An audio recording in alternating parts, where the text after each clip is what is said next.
Buenas noches, señoras estudiantes. Bienvenidas a la nueva clase del día de hoy, 18 de mayo del 2024, en nuestra materia de experiencias y entornos favorables para el desarrollo biosocial. El tema de hoy es el crecimiento, madurez y desarrollo de los niños y niñas. Esta es una comprensión de procesos y resultados que se dan en la niñez de cada uno de estos niños y niñas. Los niños en su crecimiento y desarrollo presentan dos funciones y estas funciones son fenómenos que íntimamente son ligados al desarrollo del niño. Sin embargo, presentan diferencias que valen la pena aclarar. En primer lugar, encontramos que se expresa en el crecimiento del peso y talla del niño o la niña. En segundo, se refiere a la maduración, ya sea de las funciones del cerebro y otros órganos vitales. La primera infancia, esta constituye el periodo más importante de las personas. ¿Por qué? Porque se sientan las bases en el desarrollo integral, ya sea físico, psicosocial o social. Así también, las posibilidades educativas de los niños y niñas, ya sean pequeñas, se forjan mucho ante lo que ingresa al motivo de llegar a un ambiente ya sea escolar o primario.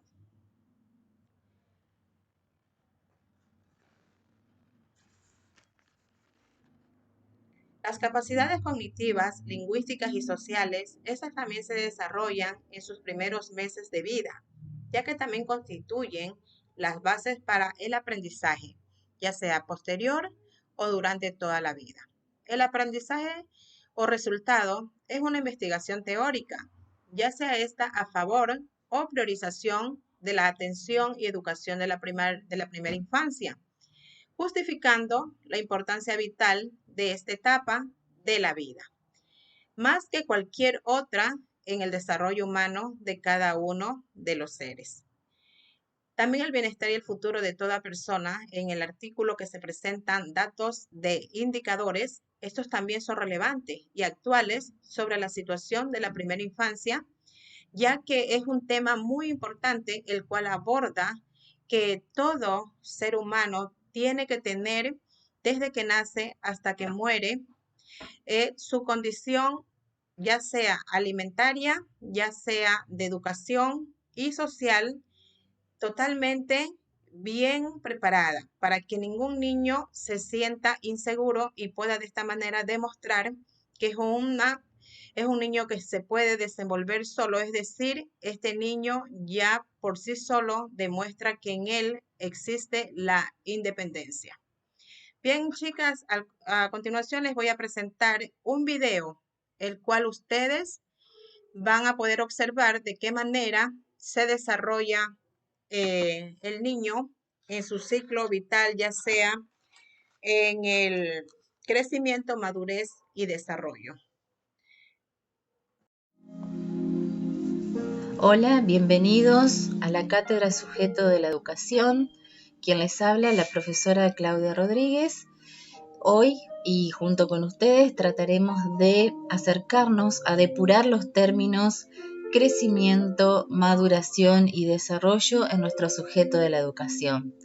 Esto es muy importante para entender y comprender de qué hablamos cuando hablamos de estos términos y la importancia que los mismos tienen para un buen desarrollo de nuestro sujeto. Vamos a ver que durante la etapa de prenatal, en la cual el niño todavía no salió de la panza de su mamá, también va a estar caracterizada por estas cuestiones del crecimiento, la maduración y el desarrollo.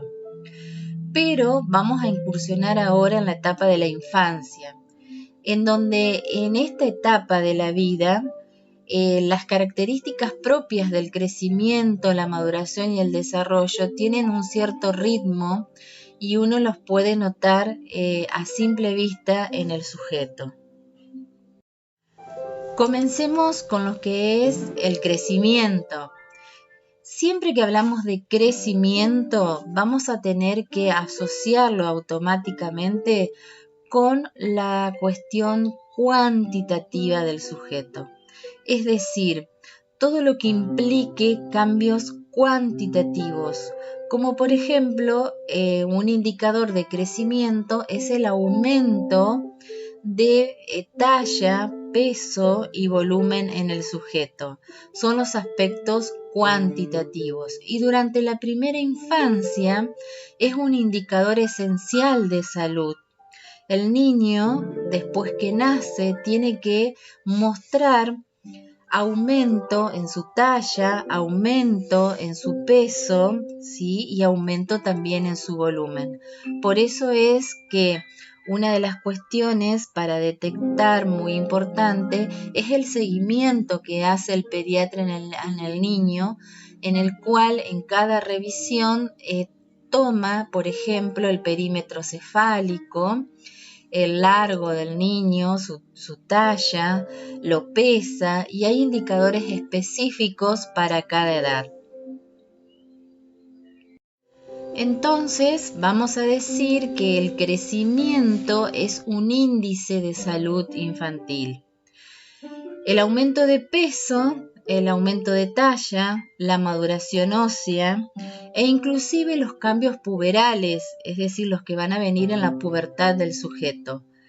Y su maduración psicológica y social van también a depender de esta cuestión que tiene que ver con el crecimiento. Sobre el crecimiento también hay que recordar que el ritmo del crecimiento es constante, es decir, siempre y principalmente en la infancia estamos creciendo. Pero hay periodos de gran aceleración, es decir, donde se nota mucho que el niño o la niña creció, y hay otros que no lo notamos tanto. Generalmente este crecimiento las mamás lo notan de un año para el otro con la cuestión de la ropa, el zapato, es decir, lo que antes usaban, al otro año no lo pueden usar. Y este crecimiento vamos a ver que guarda una estrecha y directa relación con lo que es la nutrición. Un factor importantísimo que vamos a hablar un poquito más adelante. Para que un organismo crezca, necesita tener los nutrientes necesarios. Por eso la cuestión de la alimentación es una cuestión que hay que ver. ¿Qué es lo que va a pasar dentro del aula a ustedes como docentes? Y ustedes como docentes pueden ver que un niño o una niña no tiene el tamaño de sus compañeritos. Es decir, es más menuda, es más bajito, ¿sí? Ahora, acá hay cuestiones genéticas que pueden venir hereditarias, es decir, si toda su familia, su mamá y su papá y toda su familia son de talla pequeña, es decir, son bajitos, son chiquitos, posiblemente este niño también sea menudito y bajito. Ahora, lo que nos tiene que llamar la atención es cuando esas diferencias entre los niños es muy acentuada e inclusive cuando dentro del aula esta cuestión del niño tan chiquito, tan menudito, a su vez vemos que trae asociada cuestiones de, por ejemplo, atención dentro del aula. ¿Qué es lo que vamos a decir entonces también del crecimiento? Que el crecimiento es asincrónico y que hay una discontinuidad en el ritmo de ese crecimiento como veníamos hablando.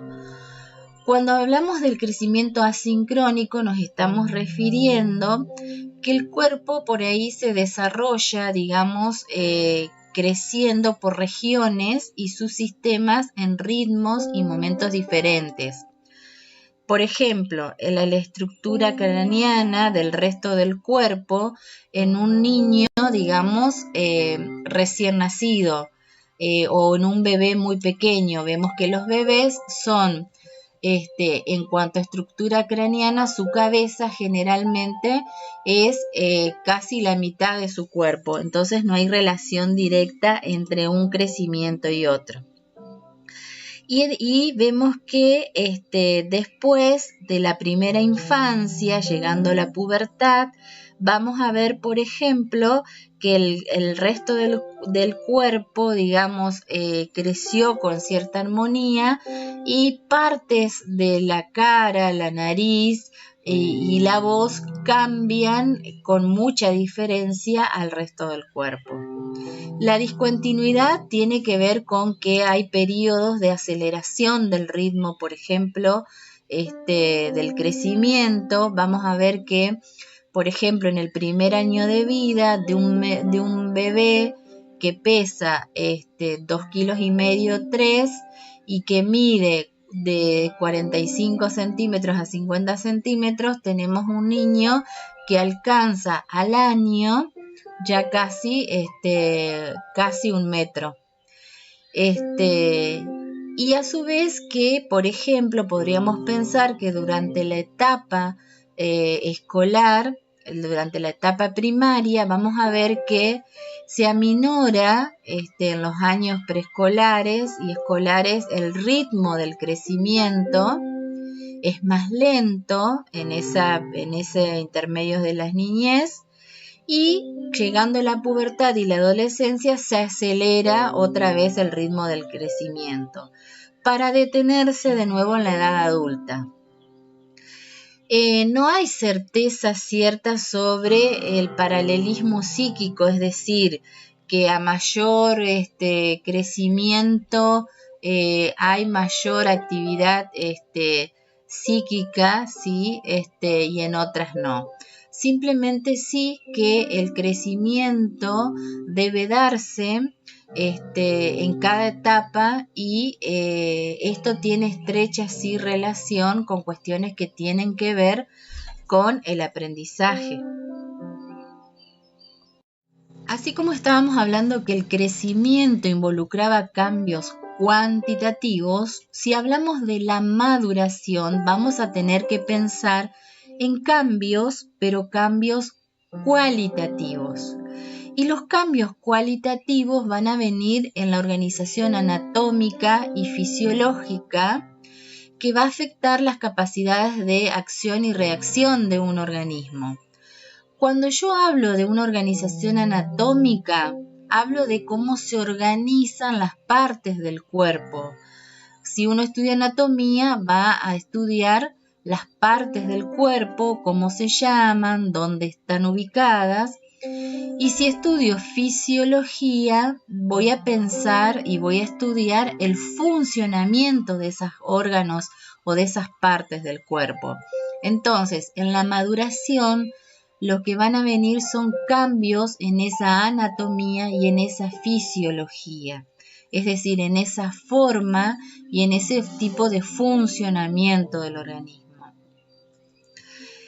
La maduración se la define como la actualización de lo virtual, es decir, de lo que está y de lo que es posible, ¿sí?, que se produzca más adelante. Y esta posibilidad de que algo llegue a ser lo que potencialmente está, va a depender de factores innatos, endógenos, es decir, que el niño trae o el sujeto trae y están dentro, y a su vez con la interacción en el medio. Esta interacción del medio se torna muy importante, es de mucha importancia, para que algo que traemos se produzca, se manifieste, se muestre. Una cuestión, por ejemplo, o un ejemplo que les puedo dar ahora es un experimento que se hizo con monos bebés, en los cuales los monitos habían nacido con los ojos y la visión perfectamente normal. Recibían estímulos y veían. Lo que se hizo fue vendarle los ojos durante mucho tiempo a los monos, y durante ese tiempo, digamos, no se les permitió que ningún estímulo lumínico entre por los ojos. ¿Qué ocasionó esto? Ocasionó que un órgano que estaba bien, con una potencialidad de ver, al no recibir los estímulos, en este caso el estímulo lumínico, dejó de ver. Es decir, los monitos se volvieron ciegos. ¿Por qué? Porque no hubo esa estimulación del medio, ese interjuego de luces y de la visión, por lo cual un órgano dejó de funcionar y dejó de conectar a nivel del sistema nervioso central las neuronas que estaban encargadas de esta función. Entonces vamos a ver que la maduración también es un componente íntimo del desarrollo, determinante de los cambios morfológicos y de evolución del ciclo vital del sujeto a nivel psicofísico. Si hablamos de maduración, vamos a tener que detenernos acá en esta cuestión de la maduración neurobiológica. Y cuando yo hablo de la maduración neurobiológica, estoy hablando de la maduración anátomo-fisiológica del sistema nervioso central y su capacidad de funcionar. Es decir, del cerebro y las neuronas, que son nuestra herramienta, digamos, para aprender, para conocer el mundo, para coordinar nuestras funciones. El cerebro es nuestra máquina que regula todo lo que hacemos y todo lo que aprendemos. Si bien hay cuestiones genéticas precisas de cómo funcionan el sistema nervioso central, las neuronas, vamos a ver que el alimento funcional, es decir, lo que hace funcionar al sistema nervioso central y a las neuronas, son los estímulos adecuados. Esta maduración neurobiológica tenemos que atravesarlas todos, se da desde el mismo momento de la concepción, desde que se está formando nuestro sistema nervioso central, y nos acompaña durante toda la vida. La cuestión de la alimentación es una cuestión importantísima que tiene que ver con ese crecimiento. La cuestión de recibir una buena oxigenación, es decir, sangre oxigenada. Por eso la respiración es muy importante también cuando comienza el camino de los aprendizajes en la etapa escolar. Un niño que respira mal tiene un bajo nivel atencional también, lo vamos a ver. Entonces, los invito ahora, ¿sí? Junto con esto, a ver este primer videíto que habla de la maduración neurobiológica. Bueno, esta maduración y todo nuestro crecimiento, maduración y desarrollo van a seguir dos leyes fundamentales que se van a cumplir dentro de la naturaleza. Las leyes que se llaman leyes de direccionalidad. La primera ley es la ley cefalocaudal. En el desarrollo prenatal, el extremo de la cabeza, por ejemplo, se desarrolla primero, mientras que las partes inferiores del cuerpo se van a ir desarrollando después, en periodos posteriores. El mismo principio se aplica al desarrollo postnatal, es decir, después del nacimiento. Como dije hoy, si vemos la cabeza del bebé, entra en funciones antes que la mano y las manos pueden empezar a actuar antes que los pies. Un bebé logra primero sostener la cabeza a los 3 meses, después sentarse alrededor de los 6 para finalmente poder caminar alrededor del año. Como vemos, esta ley de direccionalidad de nuestras posibilidades va de la cabeza a los pies. Por eso es cefalocaudal. Y también podemos ver la ley próximo-distal, que implica que el crecimiento y la maduración se producen desde el eje central del cuerpo. Es decir, si tomamos a nuestra columna vertebral como eje central, vamos a ver que el crecimiento y la maduración van a ir desde el centro de nuestro cuerpo hacia la periferia. Entonces podemos observar, por ejemplo, que a los 4 meses, ¿sí?, el niño maneja sus bracitos y sus manitos siempre desde los hombros, para después a los 7 meses vemos que puede doblar el codo y se lleva objetos a la boca con ese movimiento de doblar su manito y su bracito desde el codo, y a los 9 meses notamos una articulación de la muñeca y la mano y de los dedos, en donde por ejemplo puede agarrar miguitas de pan usando la pinza, los dedos en pinza.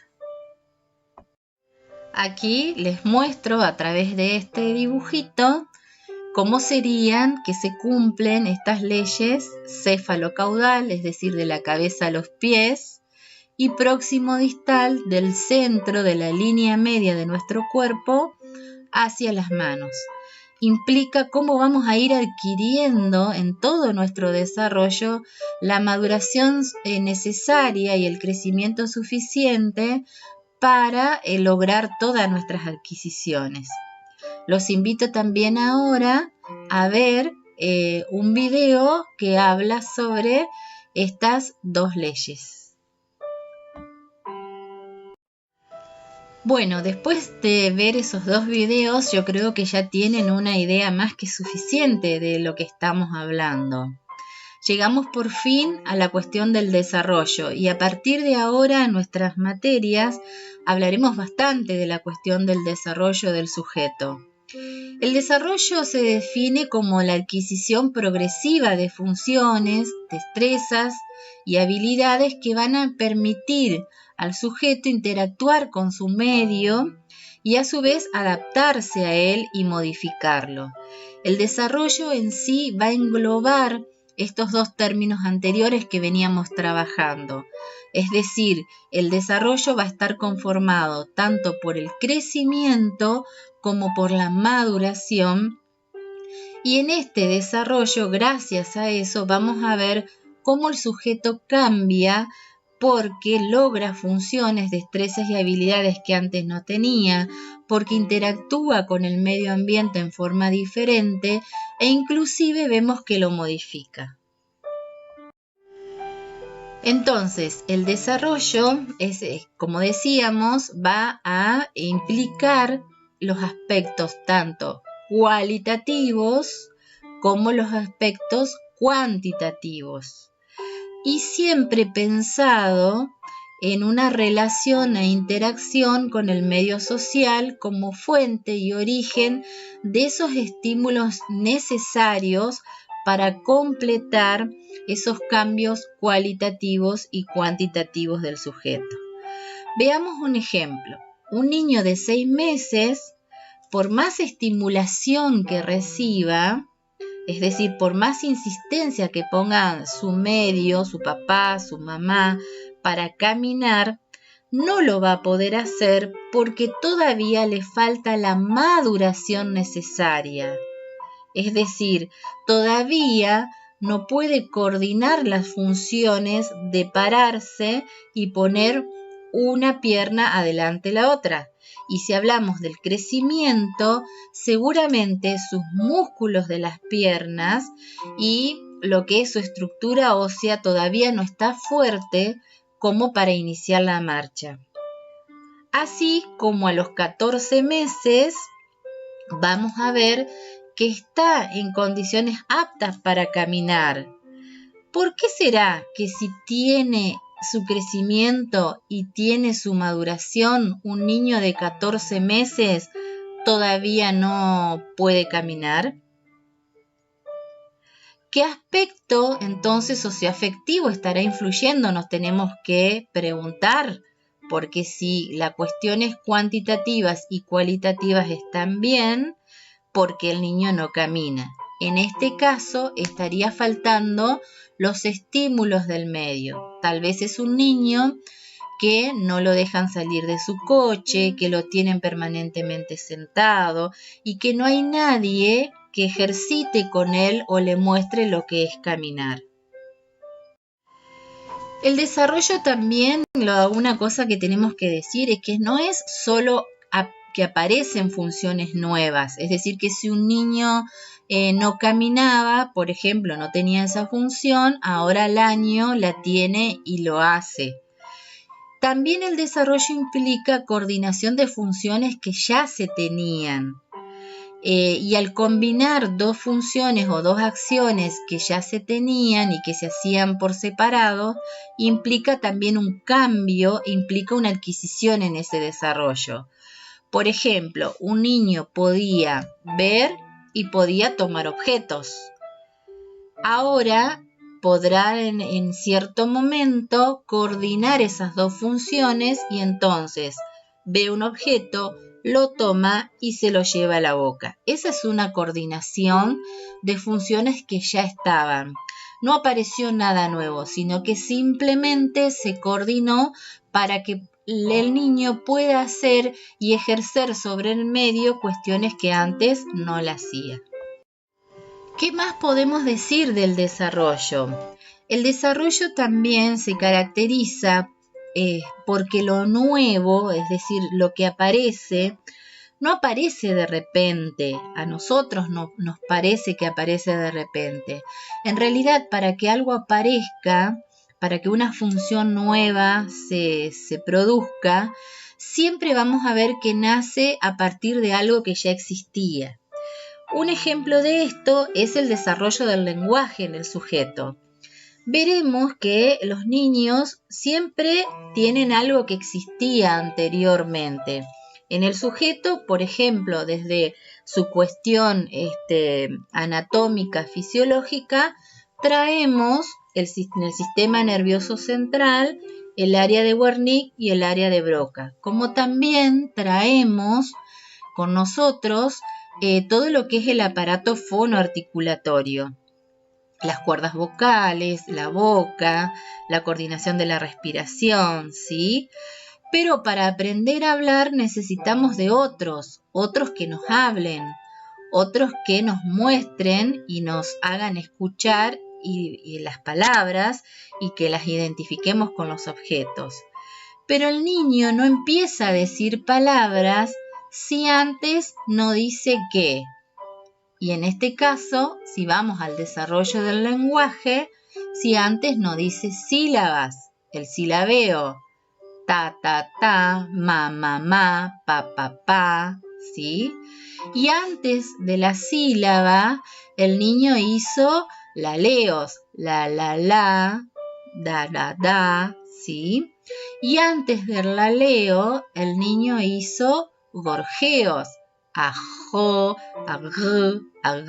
como ejercitación. Entonces, como ven, toda esta cuestión, siempre hay algo que estuvo antes para que algo aparezca.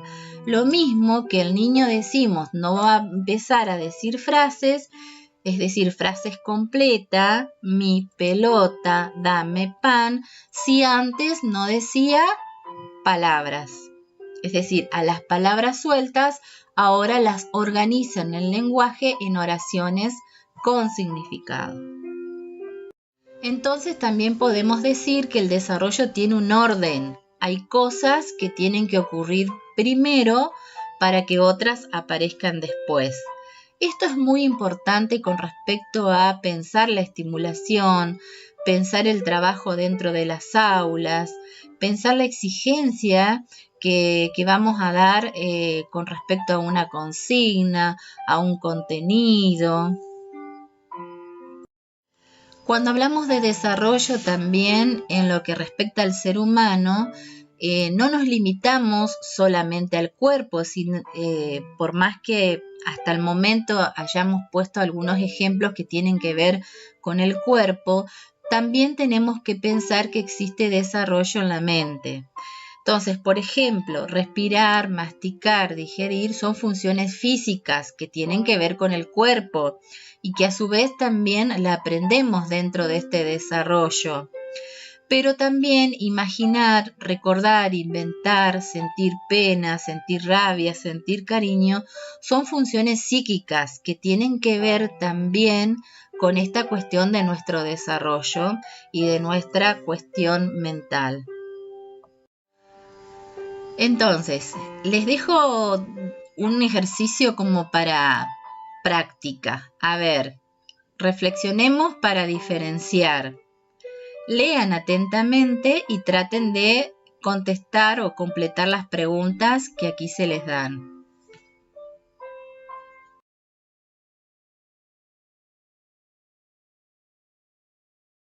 Bien, y un poco ya cerrando nuestro tema, vamos a decir que hay factores implicados en el crecimiento, la maduración y el desarrollo. Es decir, estos factores van a determinar las características individuales de cada sujeto y a su vez pueden favorecer o entorpecer, ¿sí?, lo que implica en el crecimiento, la maduración y desarrollo de cada uno. Y esto se va a ver, digamos, a través de las adquisiciones y las conductas del sujeto. Los factores que podemos nombrar implicados son factores genéticos, es decir, los que ya van a venir con nosotros a través de la herencia y que van a determinar, por ejemplo, la talla final que vamos a tener, es decir, nuestro tamaño, la composición corporal, la cronología y patrón de crecimiento, van a determinar un poco nuestro desarrollo madurativo. Factores endocrinos, que aquí vemos las hormonas del crecimiento y las hormonas tiroideas, importantes para la regulación de la maduración y nuestro crecimiento, que si estos factores endocrinos hormonales funcionan bien, acompañarán positivamente nuestro crecimiento, nuestra maduración y nuestro desarrollo. Si estos factores endocrinos funcionan mal, el sujeto puede estar afectado por algunas de estas cuestiones y esto requiere una atención. Hay muchos problemas de aprendizaje y problemas del crecimiento que vienen ocasionados por estos factores endocrinos que pueden ser revisables a través de estudios médicos. Y otras cuestiones que tienen que ver con factores ambientales, como son los factores nutricionales y los factores estimulativos, es decir, afectivos del sujeto. Para la primera infancia y la niñez vamos a decir que la nutrición es un factor determinante. Determina el mantenimiento de la vida y las funciones orgánicas, por supuesto, si yo a un niño no lo alimento se muere, pero también determina una producción de energía que necesitamos para crecer, para madurar, desarrollarnos, y energía que necesitamos para aprender y interactuar con el medio. A veces por problemas nutricionales vemos en nuestras aulas niños que se duermen, que están cansados, que no prestan la atención necesaria. A su vez, esta nutrición es importantísima para reparar tejidos, cuestión muy importante a nivel de nuestro sistema nervioso central y de nuestras redes neuronales, y aseguran un adecuado crecimiento y una adecuada maduración. Bien, señores estudiantes, en vista de que ya lograron observar el video, aquí ustedes, cada uno de ustedes saca su propia idea, su propia conclusión personal, y de esta manera pues usted va a ingresar al aula virtual y va a observar que ya está la tarea con los diferentes parámetros que usted va a cumplir, y de esta manera pues usted va a poder realizar esa tarea a tiempo porque está especificado qué tiene que hacer y cómo lo va a hacer. Bien, señores estudiantes, pues ha sido un gusto estar con ustedes una vez más. Espero que tengan una buena noche y descansen.